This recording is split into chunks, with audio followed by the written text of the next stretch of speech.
কিছু কিছু বিদায় আসলে খুব কষ্টের হয়, মেনে নেওয়া যায় না। আজ আমাদের মহাস্থান রেজিমেন্টের আকাশে যেন সেই বিদায় সুর বাজছে।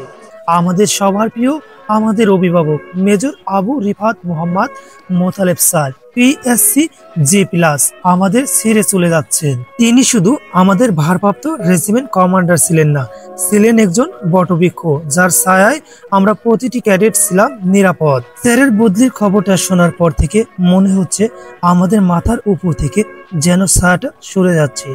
আমি হয়তো একা কথাগুলো বলছি, কিন্তু এই অনুভূতিটা আজ রেজিমেন্টের প্রতিটা ক্যাডেটের। স্যারের সবচেয়ে বড় গুণ ছিল তার নিরহংকার মন। এত বড় একজন অফিসার, এত ডিগ্রিধারী, এত সম্মান, কিন্তু তার মাঝে কোনোদিন আমরা অহংকারে লেশ মাত্র দেখিনি।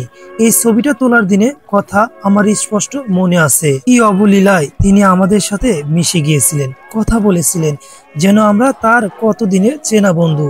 তিনি আমাদের কাছে একজন অফিসার নন, একজন বড় ভাই হয়ে উঠেছিলেন। প্রশিক্ষণের মাঠে তিনি যেমন কঠোর ছিলেন, মাঠের বাইরে ছিলেন ঠিক ততটাই নরম মনের মানুষ।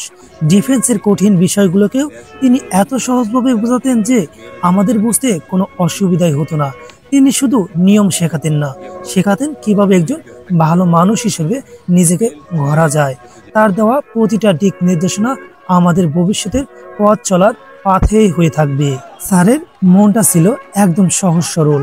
আমরা প্রায় দেখতাম কোনো কারণ ছাড়াই তিনি সাধারণ ক্যাডেটদের সাথে এসে কথা বলেছেন, তাদের খোঁজ খবর নিচ্ছেন। কোনো অনুষ্ঠানে বা অবসরে তিনি এমন ভাবে আমাদের সাথে মিশে যেতেন যে আমাদের মনেই হতো না তিনি এত বড় পদে থাকা একজন কর্মকর্তা।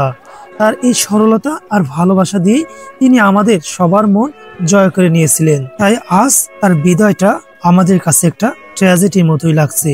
মনে হচ্ছে খুব কাছের, খুব আপন কাউকে হারাচ্ছি আমরা।